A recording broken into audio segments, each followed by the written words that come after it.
Alright guys, I'm back to do some more asks before episode 5 of Dead City drops. Alright, let's dive right in. So, Anonymous asks, thinking about Daryl's age again, it actually should have been obvious to everyone that he was younger than 40 in season 1 for one simple reason. Norman auditioned for Merle, which means they likely had a casting call out for, let's say, middle-aged actors, late 30s to mid-40s for the role. They liked Norman so much that it was after that they decided to create the character of Daryl for him as Merle's younger brother. So just that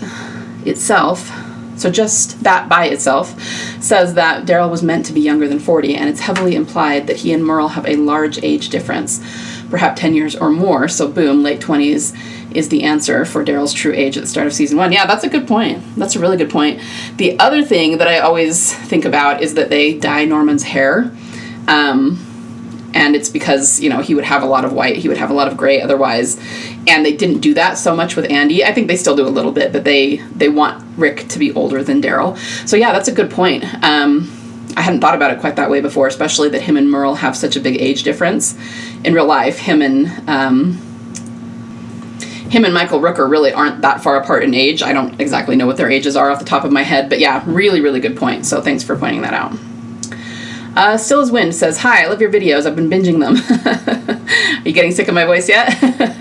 I'm an original watcher, but only recently gotten into TD after a recent rewatch and being re-devastated after Coda. Oh, I'm sorry. I was way too busy in 2014 to do research, but now I have the time and I'm obsessed. So welcome to the club, right? I want to ask if Daryl gets anything from Santa Claus to complete his never have I evers. I've heard you say he only needs to complete eating frozen yogurt now, but I can't remember any kind of Christmas gift. Did I miss something? You know, I had to ask my fellow theorists about this because I was thinking this had been fulfilled. We have seen a lot of Christmas symbolism, getting gifts, the whole pickle thing in season 8, which was All Out War, and granted that was really more Eugene. It wasn't, I think it was more of a parallel. It wasn't Daryl specifically.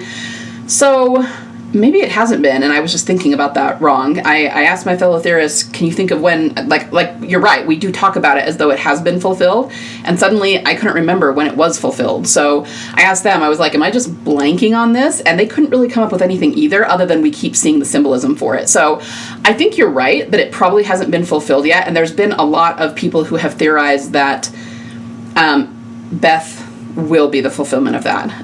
I'll tell you why in just a minute, but the point is, I think we kind of got it in our heads because we've seen the Christmas symbolism a lot, that it had been fulfilled when really it hasn't. So I apologize if, we certainly didn't mean to mislead on that, but I was even thinking that myself. I was kind of misleading myself on that. And then I went, oh, why are we thinking that has been addressed? And it really hasn't. So we tend to say that,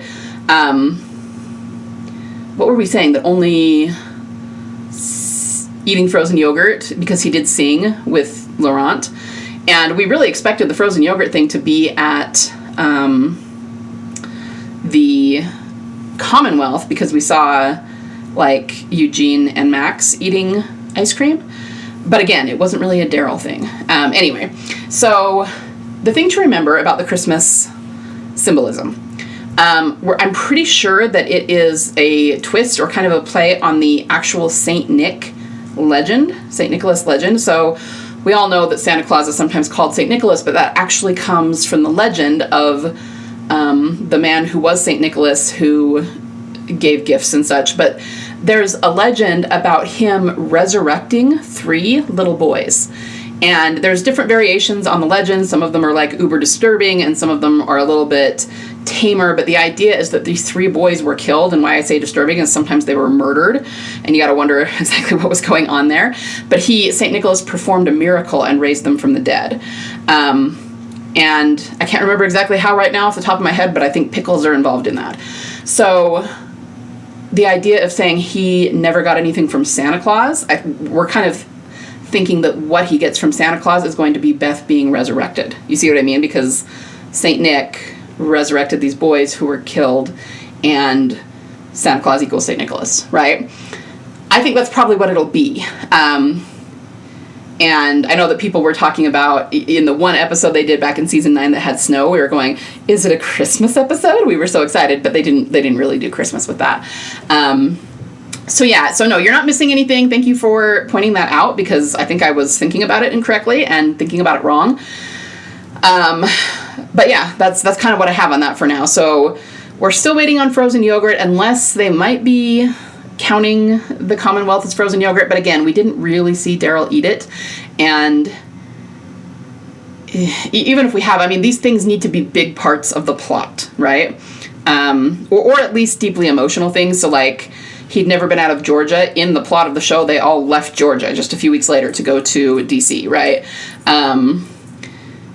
Granted, singing out in public in front of people, it wasn't so much that, but that moment with Laurent, when Laurent was playing the guitar and they were both singing, that was an intensely emotional moment for Daryl, right? He was actually like tearing up. And then after that, Laurent got taken away from him. Not in a bad way, not in the same way Beth was, but they had to be separated so that he was protecting Laurent and he stayed behind and all of that. So if we had just like randomly seen Daryl eating an ice cream cone, I still don't even know if I would feel like that really fulfilled the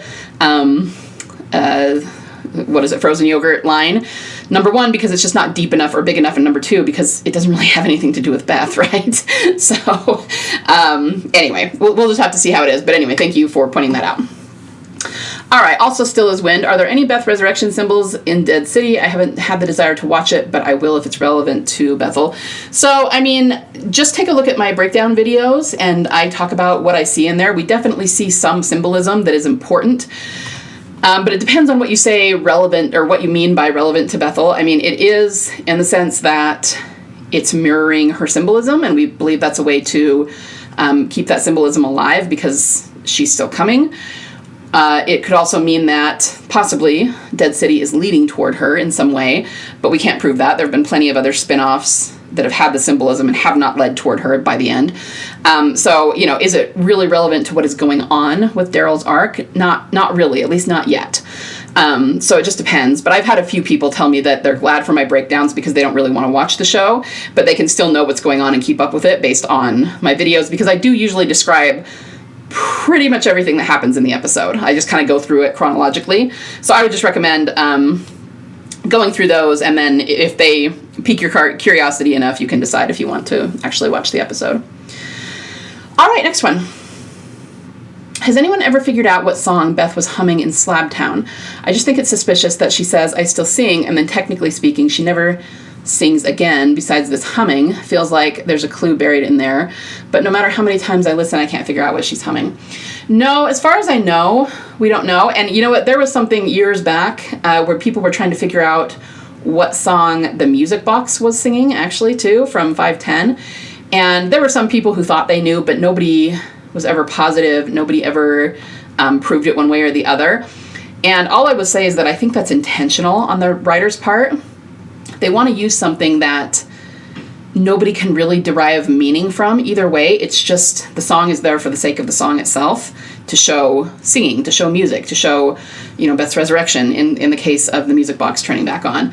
But if there were lyrics, or even if it was a well-known, classical piece or something, we would look into that and find meaning based on who wrote it and what it was written for and what it means. And you know what I mean? Like, that's what we do, and that's what the writers do. So I think in some cases they are being particular about using music that we can't figure out and that doesn't have any inherent meaning, because they just don't want us to draw any conclusions there.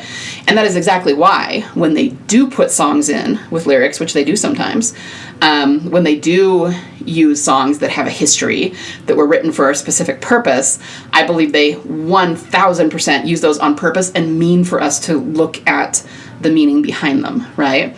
But when they don't want us to find meaning, they specifically use something that we're never going to be able to figure out what it is. It's probably something, just a few notes or a few chords of something that they wrote specifically for the show, so that it's not a song anybody would recognize. Okay, that's just my opinion. That's my take on it. So I don't think we're ever going to know unless somewhere down the line they actually tell us, right? But it is a very good question. Every time I doubt whether Beth is coming back, which is a lot these days, I remind myself that the last words we ever heard Beth say to Daryl were, "I'm not gonna leave you." Oh, that's sweet. And yeah, I agree though. The other one that really gets me, there's that one, which is huge. I mean, you're right. I've actually done in the past, long time ago, a whole posts, they weren't videos, but posts on the character's final words. different characters. And in every case, the character tends to, accept their death in some way. And it doesn't mean that they died on purpose or that they brought their death about necessarily, but it's like when they realize they're going to die, they accept it. So, I want to say, and I'm not going to remember what everybody's, I'm probably going to screw up the last lines of the characters, right? But Lori, it seemed like she pretty much said goodbye to Carl and that she loved him. And then she said something like, good night. I almost want to say good night, sweet prince, but that's Hamlet. So anyway, something like that. With T-Dog, he accepted, he was telling Carol, they were running around and the walkers were loose and everything was going wrong. This was in season 3. And he was saying that he had lived his life. He was ready to meet God. He was good with it. And then he sacrificed himself for her. So it was very heroic of him, but he was accepting that if this was it, he was okay. And that's him accepting his death. Right. And I was pulling out a lot of different, characters who have died, and we see that in some way. They might fight against their death for a bit at first, like if you look at Tyrese, he was fighting it for a while, but near the end, before he died, just the hallucination of Beth saying, it's okay, it's all right now, like you can let go, and then he does. So that's him accepting his death, right? Anyway, so that's just my point, is that most of them accepted their death, and Beth didn't. Okay, the last thing we heard her say to Daryl is, I'm not going to leave you, and I get it now, like, that's not accepting her death, like, not at all. And, people will, the haters, right, the trolls will come back and say, well, that's not realistic. She didn't know she was going to be shot. She didn't have time to accept it. And from a reality standpoint, that's true.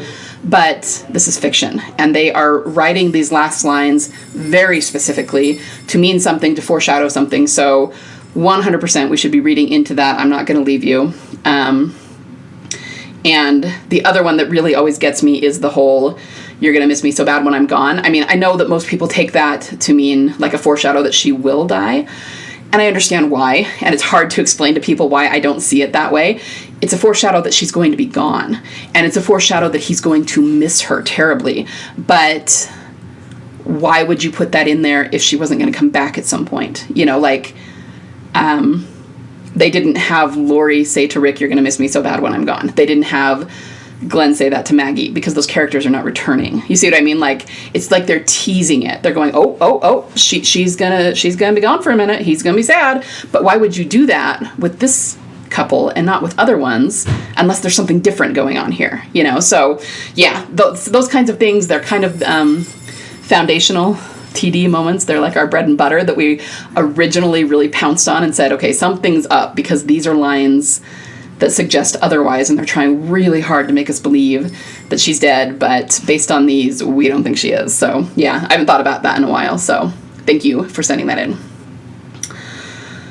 Okay, next one. I had a crazy Beth theory. Let me know just how crazy. Hey, we're Team Delusional, like, everything is on the table here, right? Daryl obviously has a pattern of forming surrogate father relationships with the children of people, usually women, he is close to. He did it with Sophia, with Judith and RJ, and with Laurent. Hell, even with Leah, you can make the pattern fit with Dog. Hey, that works, yeah. Makes me wonder, when we see Beth again, do you think she'll have a child?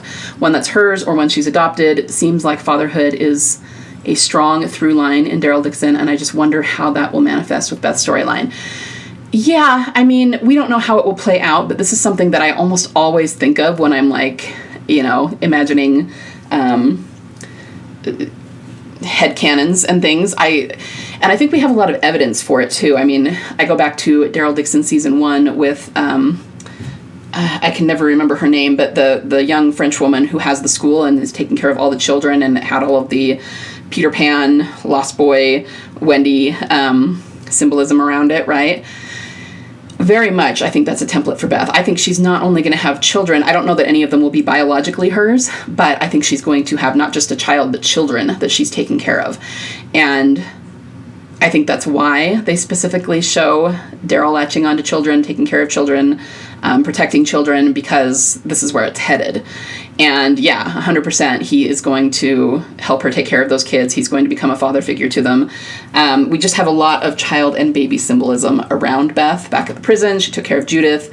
In fact, the Ask Before This, we talked about last lines, and this was not a last line for Beth, but it was the last line that we heard her say at the prison. before her and Daryl took off together, she said, I was trying to find the kids to get them on the bus. And they didn't need that line, not really, because, you know, they showed Maggie getting on the bus and saying, where's Beth? She's not here. And I don't know, maybe by way of explaining why she wasn't there yet, but we know that the last thing she did not just run to the bus and save herself. She went looking for the children that she takes care of. And she couldn't find them. Most of them had been gotten out by other people. Tyrese had the girls and Judith, and there were probably other children that went with their parents. But anyway, that's another really significant line. So I think it is a foreshadow that she will have children when she returns that she's taking care of. So yeah, that's I like that you point out the pattern of Daryl being a surrogate father, especially to women he's close to. Like, I hadn't thought of it quite that way. So that's really cool. And even Dog, yeah, he took over taking care of Dog. And I mean, now that Isabel is gone, yeah, Laurent went with the pilot, but still, that aside, once Daryl gets back, he would want to take care of Laurent too, you know, because now Isabel is gone. So yeah, anyway, great observation. I like it. Long-winded question coming. Hopefully a long-winded answer is coming too. I constantly battle with the belief that TWD has laid out plans for Beth's character years in advance, and the doubt that sometimes it just doesn't feel like they ever had any idea what to do with her. So many of her scenes just feel like they were about other people. Her suicide attempt in season 2 felt like it was about Maggie and Andrea more than her. And then in S3, they kept having these weird camera pans between her and Carl, like they were supposed to think that crush was requited in some way. But then they dropped that entirely in S4 to pivot to Daryl Beth. Even her disappearance and death seems like it was just there to serve Daryl's storyline. I will say I felt a lot more intention behind her character in season 4 and 5, which is when she started to feel like a person more than a prop. So the question is, if there is a plan and it wasn't just to have her serve other characters, when do you think it was cooked up?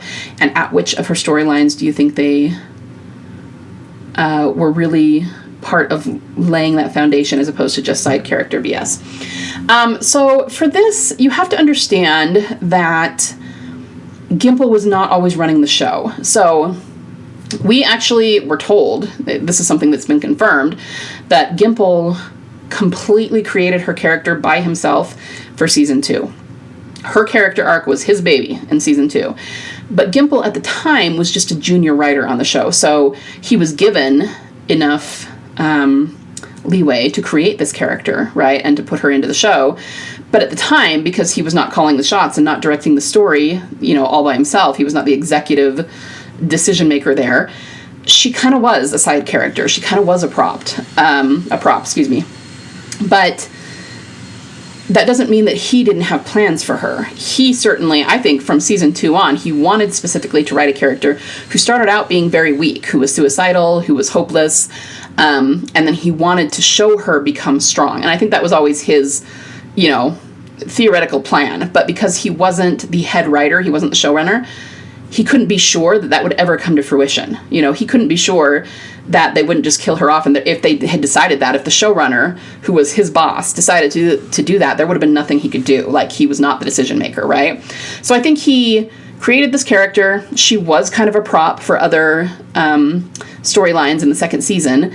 And he just kind of hoped that somewhere down the line, he would be able to really grow her as a character. Now, then we enter into season 3, and remember all of the turmoil that was going on behind the scenes in season 3. Like, the show was kind of a mess. I mean, it played out pretty well on screen, but there was a lot of fighting going on. The showrunner and the studio were not getting along well, and even some of the actors were part of that and were not happy about things that were going on.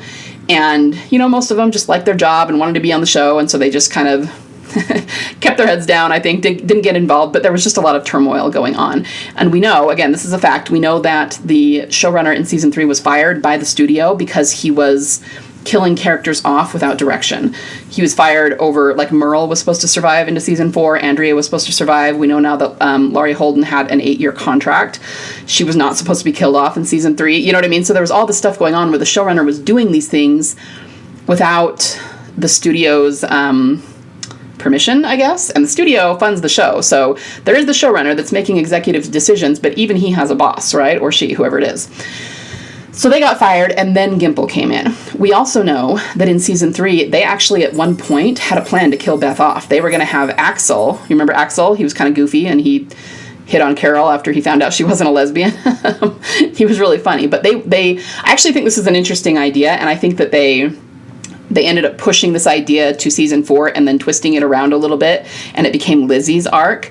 But originally, they were going to have Atlas, even though he was funny and good-natured, like, that was the same, but they were going to have them figure out that he was actually this heinous serial killer, and that's why it was creepy that he was being all personable. And they were going to have him kill Beth, like, she was going to get strangled. And I don't know why they scrapped that. I'm really glad they did, but at one point that was, and I don't know, maybe it wasn't a set-in-stone plan, maybe that was just something they thought about doing, and then it just never really developed. But that is also why they killed off Axel. That's actually how I know that. It was an interview with the actor who played Axel, and that he was kind of upset about that, because originally they had this whole plan for him, and I think he would have been, like, had fun playing the serial killer and having this really crazy arc and everything, but then when they scrapped that, they didn't know what to do with him, and so that's why they just kind of randomly killed him off when the governor attacked. And that's kind of not cool. Like, that sucks for the actor who just, they didn't know what to do with him, so they killed him off, and he wanted to be on the show for longer. You know, it's just, it happens, nothing you can do, but it kind of sucks, right? So anyway, I like to think that maybe Gimple fought to keep Beth's character from dying, but again, it's not like he had absolute decision making. If that's what they decided to do, he would have had to go along with it, and she would have died, you know. But either way, it didn't happen, thank goodness. And then, after that showrunner was fired, Gimple took over. And he took over the end of season 3 and redid Andrea's death arc, and then season 4, 401, front and center, is like you said, that's when Beth becomes more of a character. That's when we get the Bethyl hug, which was really the beginning of them actually putting it into the show as canon. This is going to be a romance, right? Now, a lot of people have argued, and I don't disagree, that there is a scene at the beginning of season 3. It's where they first get inside the prison, and they're all sitting around the fire, and Beth starts singing. And this is also when they shut down the idea of Carol, because Daryl and Carol are on top of the bus. She says, you want to screw around? She's flirting with him. And that scene very much establishes that they are not going to be a romance, because she laughs. And if you just watch Daryl's face, like, you can tell it crosses his mind, like, could there be a romance here? And that's not to say that he was in love with her or anything like that. Don't jump down my throat. I'm just saying it crossed his mind. But then when she laughs about it, he's like, oh, okay, cool. You know, and he's perfectly okay with them just being friends. And to me, that's the writers shutting down the idea that Daryl and Carol are ever going to be a thing. And then as soon as they jump down off that bus, he's watching Beth sing. Okay, so you could argue that that right there was already proof that they were planning to put him and Beth together, even though not much happened with that in season 3. And that could be Gimple's influence too. Maybe he was throwing that in there and didn't know exactly what was going to happen, but was hoping for it. And who knows, if they were planning to kill Beth off, maybe that's why they were having him watch her, because either way it was going to be really tragic when she got killed. Not nearly as tragic as, you know, them building up the relationship like they did in season 4, but it was still going to be there. So this is really, hey, you said long-winded question. I'm being long-winded in my answer. The point is, there's not like a hard and fast point where I'm like, right here, this is where they decided, this is where it started. No, it was all over the place. It was something I think Gimple was thinking about from season 2, but he was not making all the decisions. He was putting things in where he could. You know, they went back and forth about, is she going to stay on the show? Is she going to get killed off? And then because she stayed, then she became Daryl's love interest. She became her own character. So I think it's a little bit of both. I think in the early seasons, she was more of a side character and she was more of a prop. That doesn't mean that they weren't planning to do more, but Gimple at least wouldn't have had permission to do more back then. And so all we can really say at the very least is that 401 for sure. But I think it was at least kind of in the works, at least somewhat on the table, but just not set in stone before that. So her suicide attempt, I mean, you say her suicide attempt was there to serve Maggie and Andrea's arc, and I think that's true. But that doesn't mean that Gimple wasn't also hoping to do more with her character later on. So in the moment, maybe not, and she was just there to kind of serve other arcs and what was going on. But that doesn't mean that that's all he ever planned for her. So there's just not a really streamlined, easy answer there. Hopefully this gave you some insight. And if not, then I don't know what to tell you. Let's see, where are we at?